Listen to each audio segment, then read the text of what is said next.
আসসালামু আলাইকুম। আজ আমরা শুনব বর্তমান বিশ্বের অন্যতম জনপ্রিয় ইসলামী বক্তা ওস্তাদ নোমান আলী খানের জীবনের এক অসাধারণ রূপান্তরের গল্প। একটা সময় ছিল যখন নোমান আলী খান নিজেকে নাস্তিক বলে পরিচয় দিতেন।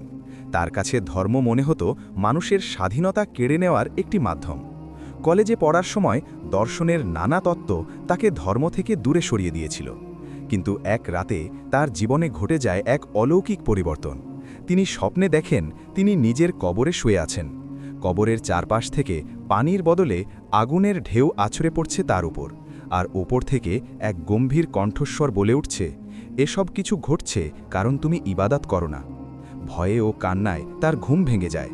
সেই রাতেই তিনি অজু করে নামাজে দাঁড়িয়ে যান, যদিও তখন তিনি ঠিকমতো নামাজের নিয়মও মনে করতে পারছিলেন না। এরপর থেকে তার জীবন বদলাতে শুরু করে। নিউ ইয়র্কের কুইন্সে একটি কাপড়ের দোকানে কাজ করার সময় তিনি জুতোর গুদামে লুকিয়ে নামাজ পড়তেন। তার সহকর্মীরা অবাক হয়ে তার এই পরিবর্তন লক্ষ্য করতেন। নোমান আলী খানের জীবনে বড় মোড় আসে তার বন্ধু ওমরের মাধ্যমে। রমজান মাসে ওমর তাকে ডক্টর সামিরের একটি কোরআন ক্লাসে নিয়ে যান। সেখানে কোরআনের প্রতিটি আয়াতের ব্যাখ্যা নোমানকে মুগ্ধ করে। তিনি অনুভব করেন এটি কেবল কোনো বই নয়, বরং আল্লাহ সরাসরি তার সাথে কথা বলছেন। লাজুক ও আত্মবিশ্বাসহীন সেই কিশোরটি কোরআনের সংস্পর্শে এসে এক অন্য মানুষে পরিণত হন। নাস্তিকতা সম্পর্কে বলতে গিয়ে তিনি জানান, তরুণ প্রজন্মের যৌক্তিক প্রশ্নের সঠিক উত্তর দিতে না পারাই তাদের ধর্ম থেকে বিমুখ করছে।